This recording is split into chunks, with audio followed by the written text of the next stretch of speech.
आज सरकाघाट के अंतर्गत कॉलेज पढ़ने वाली एक बच्ची जिसकी उम्र लगभग 19 वर्ष थी, जो बताया गया, उसकी निर्मम हत्या हुई है और ये सचमुच में बहुत ही दुखद घटना है। जो घटना जिस तरह से घटित हुई है उसमें जो दृश्य है वो बिल्कुल एक तरह का हृदय विदारक है। उस बच्ची का सिर काट करके अलग कर दिया गया, बाजू कटी हुई है, शरीर पर और भी बहुत सारे जख्म हैं और अभी निष्कर्ष पर तो नहीं पहुंच पाए हैं, लेकिन मालूम पड़ा है कि एक नौजवान की, एक व्यक्ति की वहां पर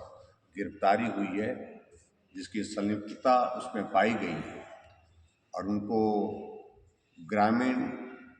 के वहाँ के जो गांव के जो लोग थे उन्होंने पकड़ा, पुलिस भी साथ में थी और इस तरह से उसको गिरफ्तार किया गया है। बाकी इन्वेस्टिगेशन की प्रोसेस आगे बढ़ करके अपना काम कर रही है, लेकिन सचमुच में हमारे लिए ये बहुत बड़ी चिंता का विषय इसलिए बना है कि इस तरह की घटनाएं इस देवभूमि हिमाचल प्रदेश में बहुत कम होती थी और पिछले कुछ अरसे से घटनाओं का क्रम हिमाचल प्रदेश में लगातार बढ़ता जा रहा है।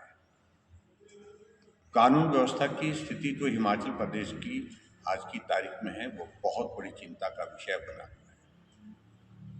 और इसलिए विधानसभा के अभी सत्र के दौरान भी हमने पहली प्राथमिकता चर्चा के लिए कानून व्यवस्था जो बिगड़ती स्थिति में हिमाचल प्रदेश में हम देख रहे हैं उस पर हमने चर्चा की और खासतौर से अगर इस घटना का जो जिक्र हो रहा है, क्योंकि अभी तक उस पर टिप्पणी करना बहुत उचित नहीं होगा, लेकिन इतना तो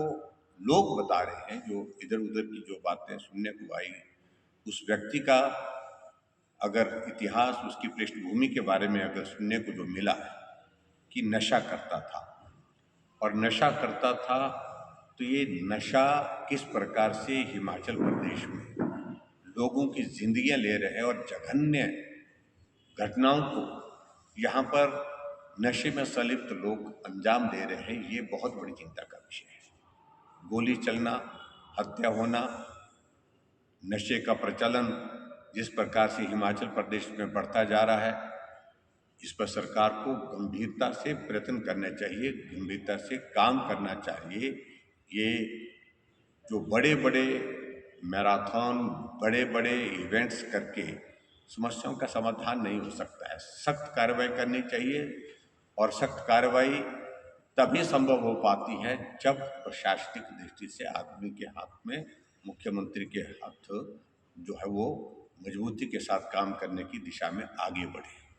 यह हमारे लिए बहुत बड़ी चिंता का विषय बना है कि कानून व्यवस्था की स्थिति बहुत ही चिंताजनक है और जिस प्रकार से सरकार बेवजह की फालतू की चीज़ों में उलझ करके रह रही है, अधिकारियों के हाथों की कठपुतली बन करके हिमाचल प्रदेश में जिस प्रकार से काम कर रही है, एक तरह की सरकार पंगु बन गई है। ये स्थिति हिमाचल प्रदेश के लिए बहुत बड़ी चिंता का विषय है और मैं इस बिटिया के परिवारजनों के प्रति अपनी संवेदना व्यक्त करता हूँ। परिवारजनों को मिलने का हमारा फैसला अभी तय किया हमने कि मेरा हालांकि कार्यक्रम धर्मशाला जाने का था, लेकिन मैंने अपना कार्यक्रम स्थगित करके हम कुछ विधायक यहाँ मंडी जिला से जा करके परिवारजन से मिलने के लिए अभी निकल रहे हैं और इस घटना की मैं निंदा करता हूँ। जो दोषी हैं उनके खिलाफ कार्रवाई होनी चाहिए, सख्त कार्रवाई होनी चाहिए और अगर व्यक्ति एक इसमें जो पकड़ा गया वही दोषी है तो उनके खिलाफ भी कार्रवाई होनी चाहिए, सख्त कार्रवाई। अब अगर इसमें और लोगों की संलिप्तता है तो उनको भी तुरंत पकड़ करके उनके खिलाफ